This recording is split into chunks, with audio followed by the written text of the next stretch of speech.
It is now my pleasure to once again bring to the podium my new best friend forever, at least until next June, our fabulous program chair, Roy Mann, to introduce today's program. Roy?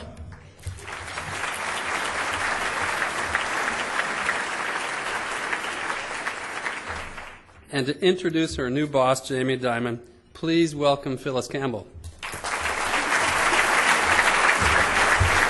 Ladies and gentlemen, will you please help me welcome Jamie Dimon to the podium?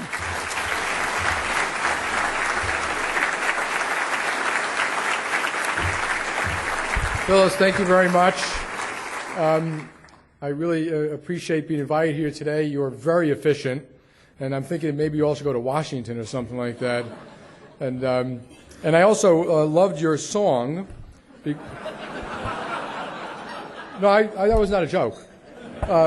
No, because it sounds a little bit like we're going through, you know, the tough times of the past. We've learned from to sing a song of the hope of the president, facing the rising sun, let us march on until victory is won. And I honestly believe that. That's the American way. And this is not the toughest times we've ever faced, and we will prevail through this too. I also loved your things at the beginning. I'm just going to add some that came off the top of my mind, a couple of jokes here. I've been rich, I've been poor, rich is better. And the one I like the most, particularly in the times today, is Lord, give me one more bubble. This time I won't mess it up. And,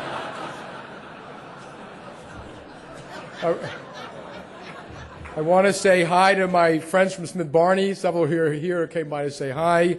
The Duke, I have two daughters at Duke, and we're thrilled there. We love going to Duke. And I heard the name Lou Pepper. Are you here, Lou? Oh, because it was his birthday rose. But if he were here, what I'd want to say to him is that we are going to make him really proud of the company he built. A little bit different form, but we're going to make him very proud of a great company that he built over time. I'm going to start by saying that I am very optimistic about the future of America. America has been through far worse. We did have a Great Depression, a Civil War, World War I and World War II, and a lot of financial calamities. And I just got back from a month in Asia, and I think you hear a lot about America, but I would tell you all the same thing I tell them: don't sell us short. We will get through this too, like all other things. But we are in a very complex, dynamic, and changing environment with a lot of serious issues. A lot of mistakes were made. And I think it's very important. It's okay to blame people, but at one point we have to get, blame and anger shouldn't set policy. Perception shouldn't guide policy. Anger shouldn't trump analysis and reality.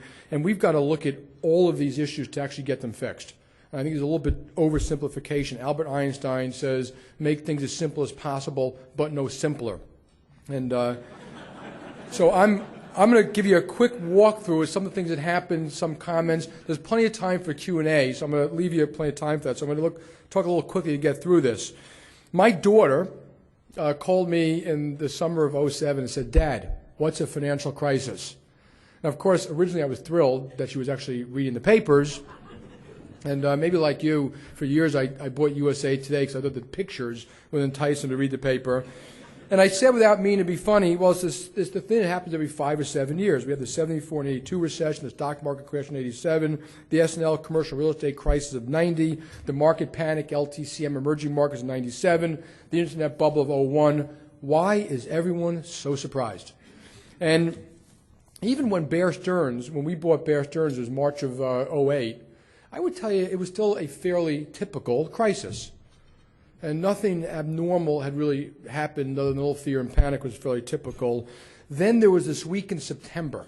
Okay, it's the week that Lehman Brothers went bankrupt. And I made a little list here of what happened in fairly short order. Okay, and you're all intimately familiar with some of this. Fannie Mae and Freddie Mac taken over by the government. Lehman bankrupt. AIG basically bailed out.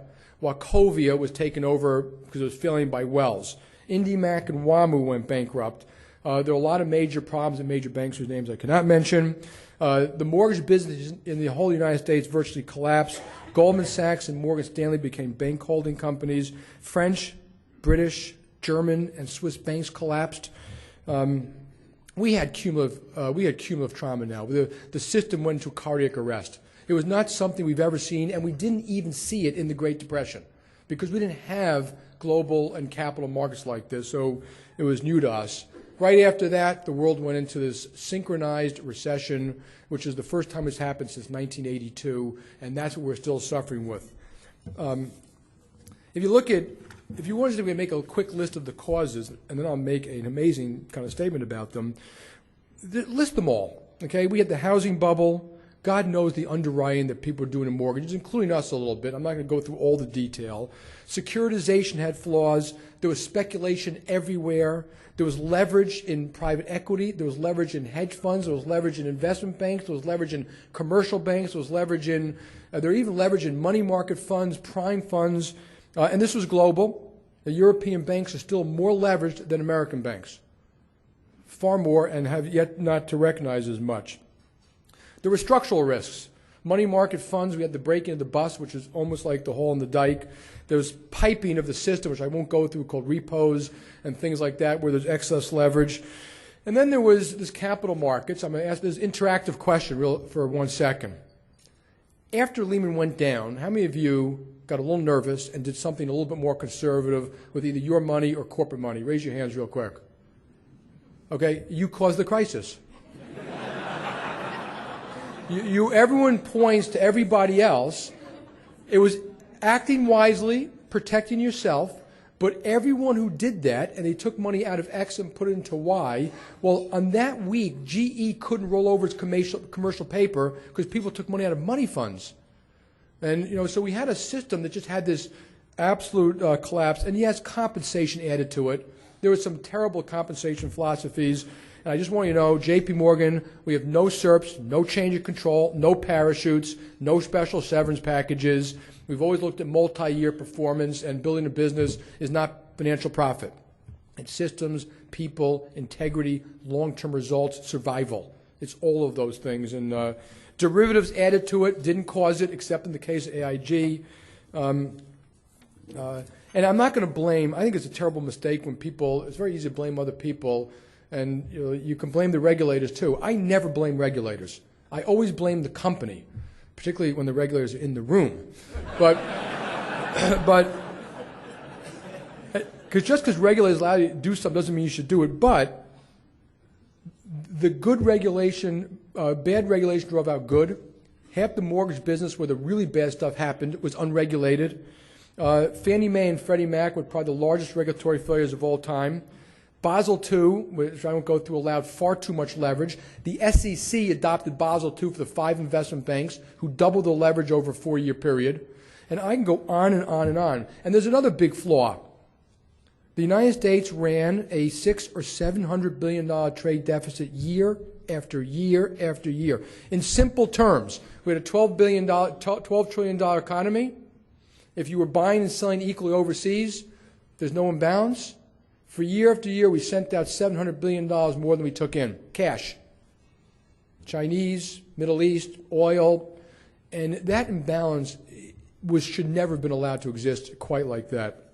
And now we know what the consequences are of something about that. Now, the amazing thing about all these points I made, which obviously came into a cataclysmic event, we knew about them all. They were in the papers. Not one of the things I mentioned was hidden. But no one, and I'm not sure we had the right to fully understand when we put it all together, what would happen.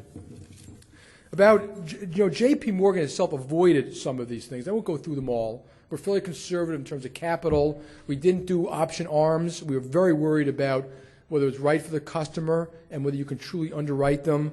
We made a lot of other mistakes in mortgages, but we stayed away from that. We stayed mostly away from these SIVs and CDO squares and stuff like that. We cut back on subprime early. We're fairly conservative accountants. Aggressive accounting will get you in big trouble in a downturn. And I can give you examples, and you can read annual reports how some people account for one thing this way, and some account for it that way. And I'm still amazed that the flexibility is allowed to the extent it is allowed. What I'm proud about, our earnings went from $16 billion in 2007 to $6 billion in 2008. That's terrible. I'm not sure I've ever reported results that bad. Now, relatively, we probably one of the only big banks that made money and never lost money in a quarter, which I hope will continue. What I'm particularly pleased about is that every day, we did Bear Stearns at the request of the United States government. We were the only bidder for WAMU, and that was a big risky thing. Remember, that was after all these crashes. Okay, we paid $1,888,000,000. One of the dark, dirty secrets is that there were, as far as I know, there were no other bidders. That means we could have got it for $1. And I'm being honest. I think no one was willing to buy somebody else's $200 billion of assets, and we still can lose $10 billion in that. I mean, we wrote them down by $30 billion. We think we're fairly well protected. But I'm particularly proud about is how our people acted under all of that to do the right job for the company, the clients, the communities, and our government under enormous stress and strain. I mean, for better part of the last 12 months, some people have been working every day, every single day. So I know some of the people, and I know the people from WAMU went through some similar crisis, and I deeply appreciate all the things they've done. On October 13th, a bunch of us were invited down to Washington to meet with Secretary Paulson, Geithner, Bernanke, Sheila Bair, John Dugan, the head of the OCC, and they asked us to take $25 billion of preferred stock. And when he said it, and I think the logic was accurate. What the Secretary of Treasury said is, I know that all of you don't need this, but if some of you, those of you who don't need it, don't take it, those of you who do need it can't take it. And we got to get it out to you and 200 other companies. We've got to stop the cardiac arrest in the system. I actually think he did the right thing. Even the FDIC guarantees on debt, I think they did the right thing. And I think it actually stabilized the system. And all I know is thank you, Hank Paulson, thank you, Ben Bernanke, for what they did. Now, JPMorgan didn't need the money. In fact, we've paid it back, happily. And but I think that they not done it, no company should stand in the way of progress. That if it's good for the system, it's good for our country, in fact, the financial system of the world, we should help and not stand in the way and say we're not going to do this. And that was the conversation we had at our board. That program is one of, and I can make a list of all the Fed programs, all the Treasury programs that in total are very, very powerful tonic. And I'm going to go back to that a little bit later. TARP morphed. I mean, I learned a great lesson in life, and and with the H-1B, I think the H-1B visa restrictions. When they put in the law, and they had comp restrictions and a whole bunch of other things, and we didn't do this because of comp, but and we didn't need the money. And I think it was right to recirculate the money, and I think it's actually better for the system that you have sound companies that people aren't that worried about anymore. But they made us go to 40 kids that we had hired who didn't have American passports and say to them, you are no longer welcome in the United States of America. Now, I don't know about you, but I personally am embarrassed about that one decision.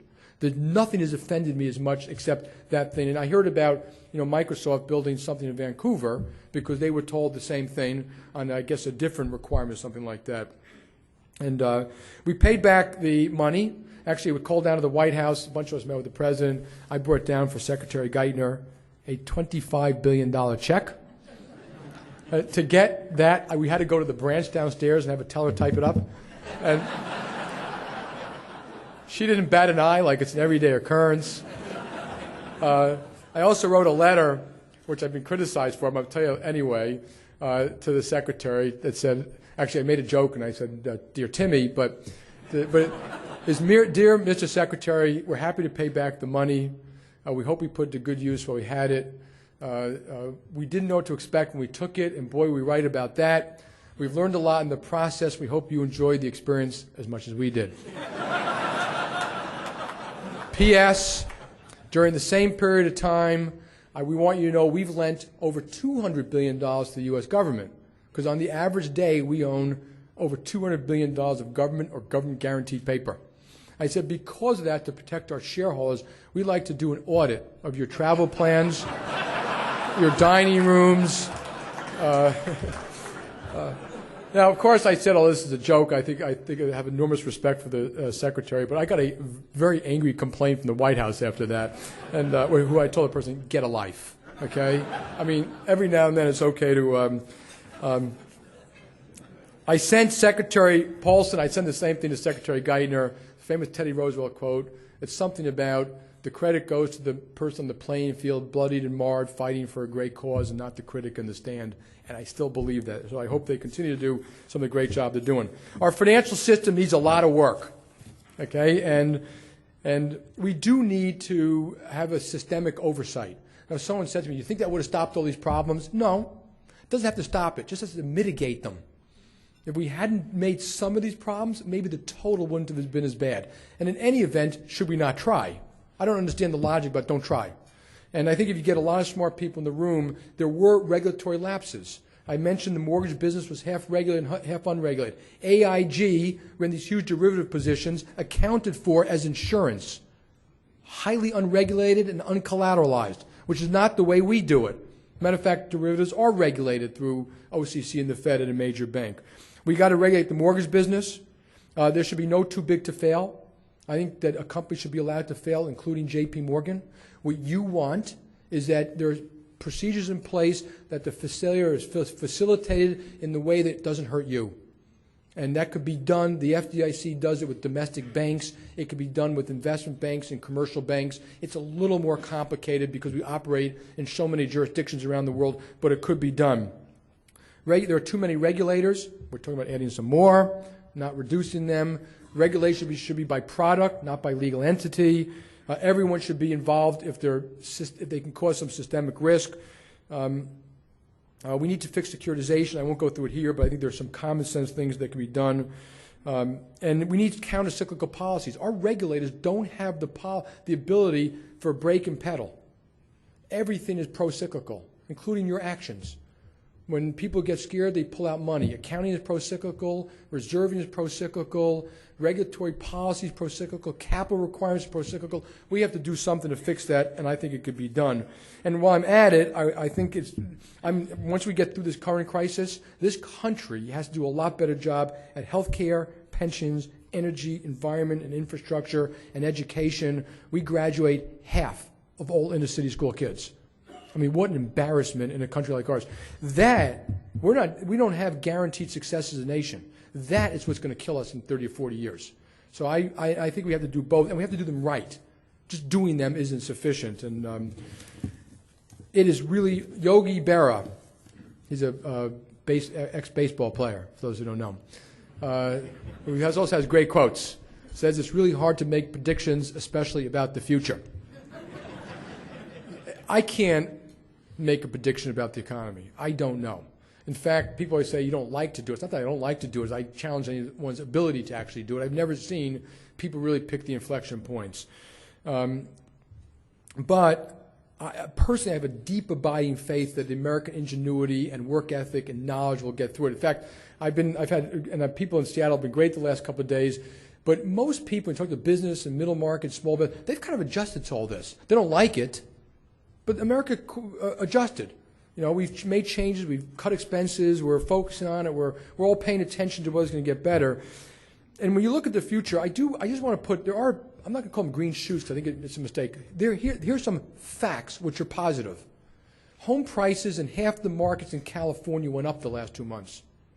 That hasn't happened for years. Affordability of homes around the country is way up. And we estimate that in certain parts of the country, 2 to 3 times the amount of people today can actually buy that home, since the price is down and mortgage rates are down, than could have done it 2 years ago. Consumer spend after the recession dropped, something like 8 or 9%, but it's kind of been level: February, March, April, May, June, July. That's good. The consumer saving, I think I read 5 or 6% or 7%, and that's good. It causes a recession. But, it's a healthier thing if the consumer saves. A lot of the institutions are deleveraged. There's enormous global and a wall of global and fiscal and monetary stimulation still there. And I think those are all positives. There are some negatives. Yes, we expect real estate to continue to get worse. We know that credit card losses are going to get worse.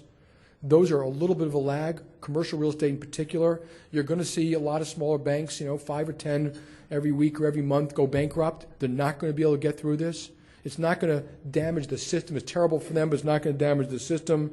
I think there's a lot of, I think that focused, intelligent action and policy in Washington is important. I think the more confusion out there, the more it makes all of us hold back.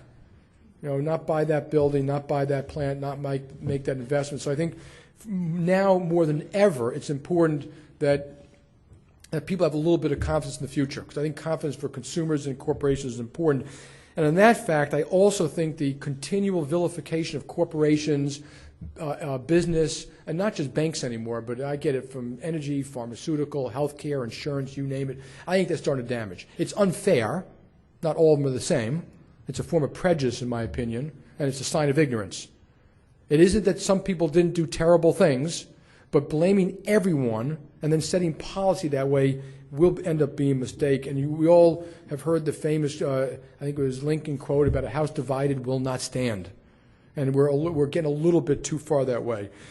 People say to me, well, if we have a recovery, all these negatives, I just want to say one other thing, maybe it's positive. If we were having a recovery right now, this is kind of how it would feel. There is no certainty, and if you go back to 82 and 74, the last major synchronized recessions, this is kind of how it felt. I think the financial crisis has passed. The stimulation is still there. Certain things are getting better, and hopefully that will continue. A very big issue about getting off of all this in the long run. And finally, and I think what I'm about to say is true for all corporations, large and small. The most important thing that I can do at JPMorgan Chase, and this is the one thing, if you say to me what keeps you up at night is this, is build a healthy, vibrant company. If we have a healthy, vibrant company, we can employ people, we can help customers, we can help consumers. We give away $100 million a year. This is around the globe, in every community we operate in. We help the disabled have jobs. We invented ATMs for the blind. How many of you are veterans? If you are in the National Guard or any someone who's called to service at JPMorgan Chase and you're asked to go overseas, we pay you your salary the full time you're over there because we can and we think it's right and we don't want to add financial hardship to the already hardship you're going through. We've had people going back for the third or fourth tour with kids in college. And what makes us able to invest and grow, and Phyllis mentioned we put $56 million in the branches here. That means jobs. Hopefully we're going to be opening branches soon. Is that we build a healthy, vibrant company because that is the foundation on which all other things are built. And that's what I'm worried about. We are devoted to being good corporate citizens. JPMorgan Chase is built of 1,000 companies or more. And you know some of the names: Manufacturers Hanover, Chemical, National Bank of Detroit, First Chicago, Valley National, WAMU, Bear Stearns, lots of others. WAMU was built of hundreds of companies. And every time they moved their headquarters, they left a gaping hole in that town. And we know that. We've got deep respect and appreciation for that. We know that we can only win here, which is why, and we're thrilled to have someone of Phyllis's qualities, characteristics, with real authority here, to deal with the government, to deal with employees, to make sure we hire. We're building here. WAMU didn't have small business, middle market, mid-corporate investment bank like we do, so we're going to build it. We're not in a rush. We're not trying to hit a home run. We want some great bankers, and then you're looking for a job and you're good, give me a call. Great relationships. We want to make sure when we do it, we can service the account here. So Phyllis mentioned the charitable giving here will continue. It'll be based here. I will not be involved in it, so somebody send me emails and stuff like that. I'm just going to send to Phyllis, her job. Okay, so we don't centralize all of it. We do some of it in New York. We don't centralize all of it in New York. We want the local people, the market leaders here, to be dealing with their clients and the needs of the community over time. And so I feel that that's the most important thing we do. And so to Phyllis, thank you very much for being here. She's already done an outstanding job. She said it was 90 days. It's been 90 already days. We're not going to be fair weather friends. We'll be here permanently. We hope to earn your respect and trust over time. And we know we have to earn it. We don't think that, remember, we know when a New Yorker comes from New York, your general action is, oh my God, send him home. We know we have to earn it every day. And so we're going to be back, and at every desk, and every teller, and every banker, we're going to try to earn it every day. So thank you very much for listening to me. I will stop here and open the floor to questions or comments. Thank you.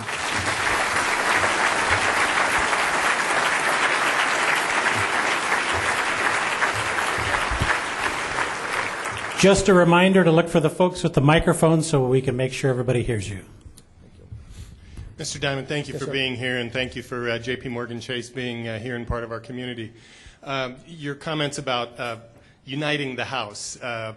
We need to have trust in order for that to be the case, and some of us are still struggling with that a little bit with the banking community as a whole.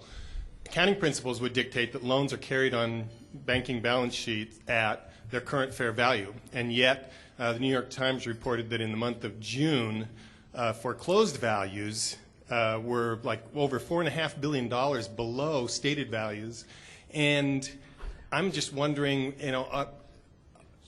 are we to believe that there are a lot of banks out there that are still hiding the ball? And then specifically, what is Chase doing to assure that your balance sheet fairly reflects the values of toxic loans, and that we can trust what we're seeing in the financial statements? Okay, so it's a great question. The government just put everything through the stress test and their accounting rules and policies, and most people don't follow the accounting rules and policies. So there are two types of, I'm going to simplify this, two types of assets on a balance sheet. Trading assets. They are marked to market every single day. Okay, we believe in it. We don't complain about it. Sometimes there's a lot of illiquidity, and there's some judgment about whether, particularly when it's getting marked down, is it worth 50 or 45, or some people are conservative, some are aggressive, but that's what we do. And we've always tried to err more on the conservative side. Loans are held at cost with the reserve. Our reserves now are historical highs. And we were putting up reserves a long time ago. That's the way loans are counted. Now, if a loan goes bad, you have to write it down. That is the accounting. So sometimes they write those things. I think they get confused between the two things. So you might have a loan on your balance sheet where the company's struggling. It's on your books at 100 cents to the dollar. You put up a $5 reserve. It's really worth 95. Well, you're not going to really know for a while. Some of us will write it down. Some people just put up the reserve. But accounting, if you actually read reports, they'll show you how many people are still paying. They'll show you a lot of information. So, our balance sheet is sound. We have $190 billion plus of true common equity. We have almost $30 billion of reserves. We probably had twice as much capital as required by under the government stress test. I assure you, we're fine. I can't assure you about everybody else and how they do their accounting. And one of the things I said was pro-cyclical. In very tough markets, a lot of you have assets, and we always have to remember this, that are on your balance sheet, which if you tried to sell them today, wouldn't be worth close to that. Now, you can mark anything to market. And, if you do that, the whole world will be bankrupt in 5 minutes. There's a reason that long-term investments aren't marked to market. And that's the reason. They're liquid. And you're not going to know until it pans out. And if you think it's really not worth it, you have to write it down. And what's your second question? Just what Chase is doing to assure that So Chase, if you want to be an aficionado of account, we disclose. I think we have some of the best disclosures out there. We give a lot of detailed information. We're announcing early tomorrow morning. We answer every question. The way we report numbers inside and outside are the exact same thing.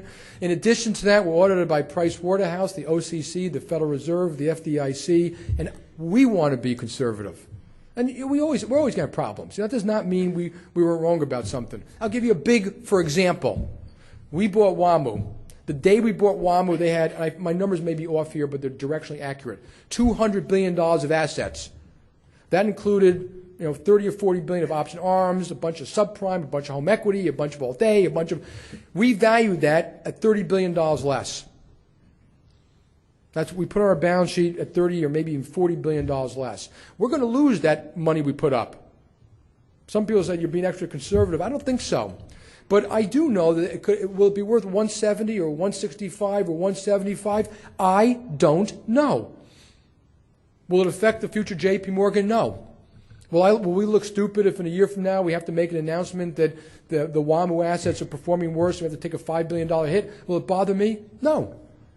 Because we did something that will last hundreds of years to build a great bank. I can't guess any more about you than some of these values 3 years out. But we did it loan by loan. Almost loan by loan. So we were very conservative in how we did. We didn't just guess what they might be worth. So, you got to read analyst reports and dig into notes and do your homework, and that'll give you comfort, hopefully. Jamie, it's great seeing you after all these years, having had the privilege of working for you for many years at Smith Barney. That was the day you walked out was the worst day for financial advisors at Smith Barney, and it'd be interesting to know what the firm would look like today if you were still there. My question for you is, you always had a yen for the investment business, having started with Sandy and growing up in the business. Your dad was an advisor in the business also. Was there a reason that you didn't take a pass at Smith Barney when they were up for sale recently? Obviously, price might have been an issue, or did it just not fit the business model at JPMorgan? And obviously, we would have loved to be working for you, but we're not. So I'm interested to find out what would it have taken. It wasn't a distress sale, obviously, which is how you like to buy assets. That's the first question. The second one is your impressions on Bernanke and how you think he did under this situation. Right. Thank you. Thanks for the kind words. And Smith Barney, I think hopefully this will be a great home for you all. And I think would I have been interested in buying Smith Barney? Yes. Did they ever call me? No. Remember, they fired me. And for Citi to sell Smith Barney to JPMorgan, I think it was just too much. Had they called, we would have been interested. We probably wouldn't have paid the price that somebody else would have paid. Not because we don't love you. Just it was a tough time, and there are other options. And as you know, when we bought Bear Stearns, we did acquire 300 top producers. And we would love those of you who know us and stuff to come join us. And we're going to build it up to 1,000 of the best in the world, with the best support, the best people, the best products, and we're going to treat you with respect to boot. And what was your second question? Bernanke. I think Chairman Bernanke's done an exceptional job. I mean really exceptional. And I think it's a trademark of America, the tough times, people bold and dynamic. They did things which were unheard of, but it was smart to do them because the times were unprecedented. And, some people in Congress, a lot of criticism about the Fed, and I said it myself, that you could say, well, if the Fed and the OCC regulated all these entities, how come they still failed? Well, that's a legitimate complaint. But, honestly, he's done a great job. Let's fix the complaints and not throw out the captain. If you're a captain of a big ship, you're going to have problems. If you're the general of a big army, you're going to have casualties. And evaluate the general and invest in them if they're good. So I think he's been exceptional. How active are you going to be in investment banking? Are you going to be a major competitor to Goldman Sachs? A major competitor, Goldman Sachs. My, we already do more business in investment banking than Goldman Sachs. We were number one in global debt and equity, number one in debt, number one in equity in the United States, generally Europe and Asia. Dwarfed them in terms of fees. They had great trading results. I can't talk about us, but we are a great trading house. Our shares have gone up. They're bigger in most investment banking areas, and we want to do a great job for clients. We already bank a lot of big clients here, and just about for investment banking, almost 2,000 in the United States. So we'll keep our own against them or anybody else. Yeah. Hi. Could you comment a little bit more about your thoughts on executive compensation in your industry and the controversies that surround that? Right. So there are, when you look at, I think it's important when anything comes up, we do this inside the company. Phyllis already said we have issues, send them to us. We want to fix them if we're wrong, explain them if we're right, but sometimes we just didn't tell people. So I think it's important people acknowledge errors. Okay, and there were some egregious pay practices on Wall Street in general.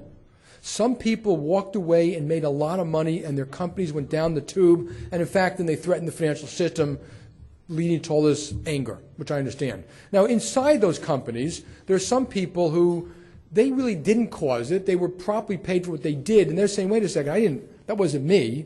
I say, if you're a shoeman in a shoe store and you get paid $1 per shoe, it's not necessarily your fault if the shoe store goes bankrupt.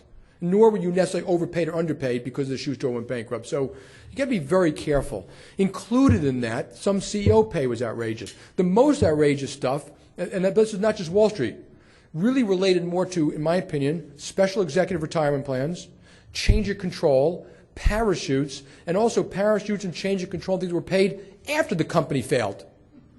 And so, or trying to make up for options that are underwater. So there are overpaid people in Wall Street. There are overpaid people in almost any business I know. And I think some of those practices will be fixed over time. I don't know if that answers your question. I'd be happy to be more specific if you want. Yeah. So to be more specific, the way we look at it, and forget the things we don't do, long-term performance. We want you to be a real partner that we trust. We want that financial performance isn't sufficient. A rising tide shouldn't lift, and on Wall Street, a rising tide lifts all boats. That's true for other industries too, by the way. So you're neither a genius when the tide went up, nor are you an idiot when it went down. That pay for a lot of people should vest over time. So that and we pay a lot of money. So if you're high paid at our company, 40 or 50% is in restricted stock. And if you leave, you lose it. If the stock goes down, you lost money. So, and for the senior team that reports to me, they have to keep 75% of all the stock they get from restricted stock options until they leave that job. So they're required to keep that stock. So we're pretty tight. And pay was way down at JPMorgan, and we actually made some money, including I didn't get any bonus this year, which I think is perfectly appropriate. The ship didn't do that well. That's life. At the end of the first quarter, I understand that 22% of all mortgage holders were underwater.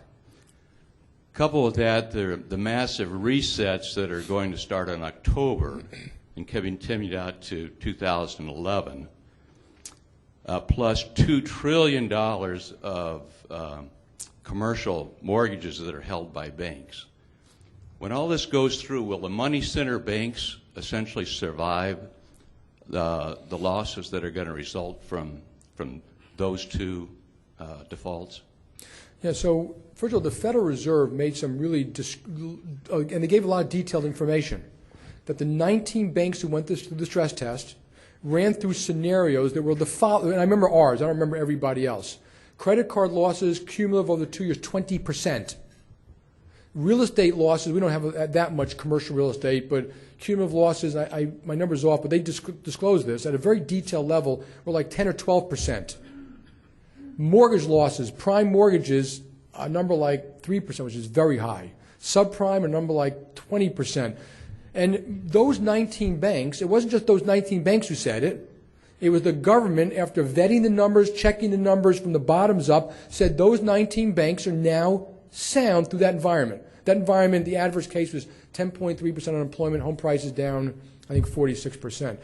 And they also raised capital, and then some they made raise capital. That also means if you have like this much capital and through the tough times, it means you can handle even tougher times, you still have some capital. So, unless it gets much worse than that, yeah, they're all fine. And we could handle that. To me, we could handle a lot worse than that. And, I may have to, maybe we won't report in earnings, but, honestly, as long as we're building our business, I'd be okay with that. No business is going to go through some cataclysmic type event and necessarily make a profit.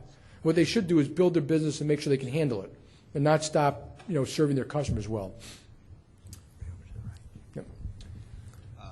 I'm not an employee of your bank, and this is a serious question.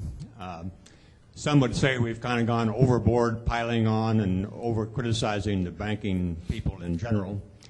But some also might say we've kind of gone overboard in praising you personally and your team. How do you avoid getting the big head? I mean for your company and for you personally. I have a wife and 3 daughters, that's how.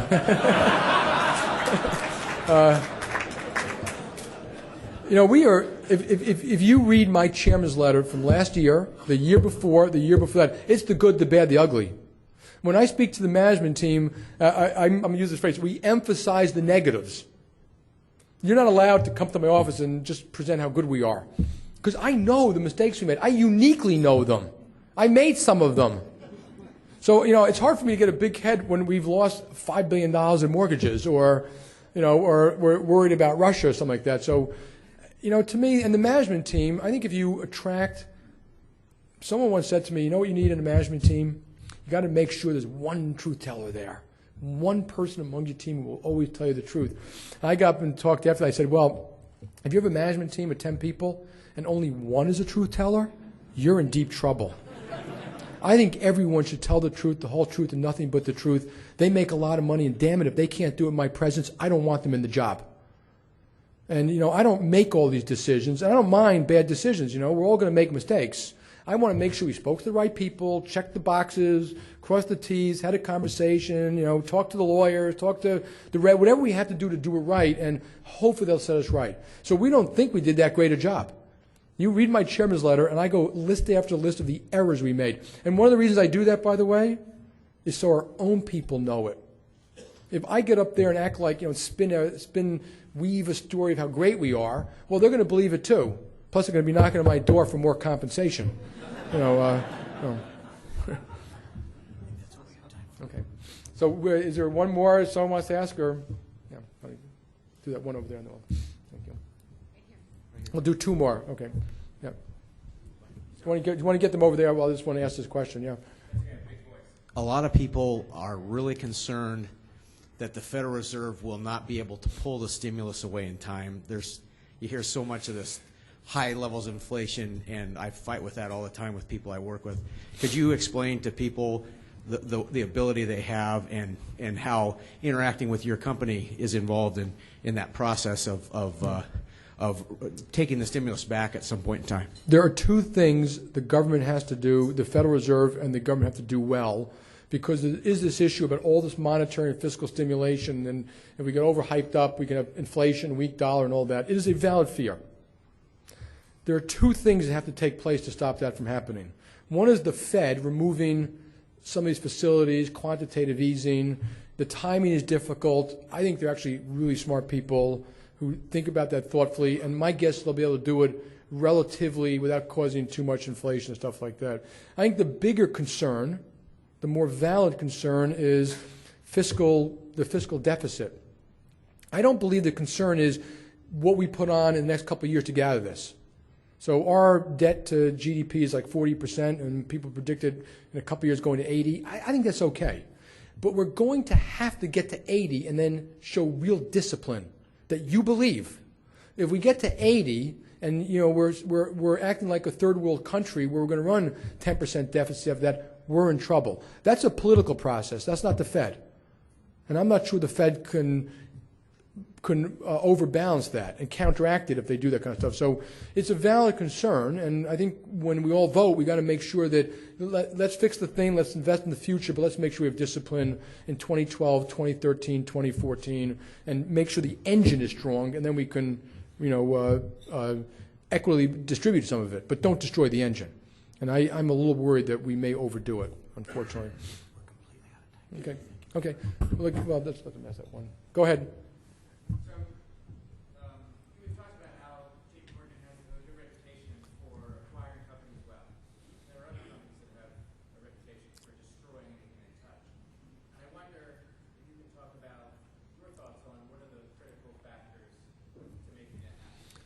I'd also like your thoughts on the brokerage client model, and if you think there's some conflict of interest issues there that need to be fixed. Okay, I'm going to skip the second one because most businesses are conflict of interest. Some people do it well and some don't, so it's a little more complicated than I can answer here. But the first job of a company, and I always tell our own people, is that you run your own company well. Organic growth, branches, trading, systems, people, ops. Somewhere there's a client in front of a teller or a CFO or a middle market company. If you can't run your own business well, I find it very peculiar that I say, well, I'm not doing a particularly good job running my business, but I'd sure like a shot running yours. And that's like two drunks leaning on each other at night. So when you see businesses acquire, you earn the right to acquire because, in fact, you run your business well. And the highest value is organic growth. Acquisition is risky, fraught with problems, cultural wars, all those things, and you better be really good at it. Phyllis mentioned that we just went through this conversion. You're talking about hundreds of millions of dollars of coding across 70 applications, new technologies, new science, training the people. But we have the 82nd Airborne in that stuff. We can get it done. We've done it before. And it's because we have the capability and the people, and we've done it before that we have that confidence. And so, I think a company, again, I just look at, do you have the capability? I've seen a lot of companies acquire. I say, what are they going to do with this next? It's a little bit like the dog who caught the fire truck. What now? You better know what you're going to do next. Folks, thank you very much for spending so much time with me. Appreciate it.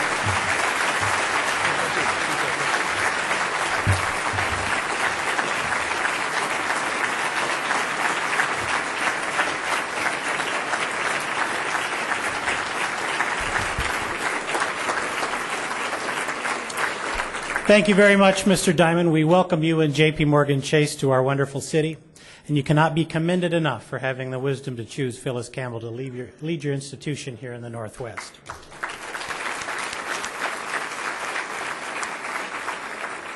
Thanks to all of today's participants. Next week, July 22nd, we'll see you at the Westin Hotel when we will hear from our former member, Mary McWilliams of the Puget Sound Health Alliance. In honor of our two distinguished speakers today, I'm going to leave you with two old Lithuanian proverbs. The first, written in 1766, states that the safest way to double your money is to fold it over before you put it in your pants. The second, from the year 1954, reads, if you think no one cares you're alive, try missing a couple of car payments. We're adjourned. Seattle Rotary Online is made possible in part by a grant from First Choice Health, working with the Washington Health Information Collaborative to use technology to bring better health care to patients throughout the Pacific Northwest. First Choice Health.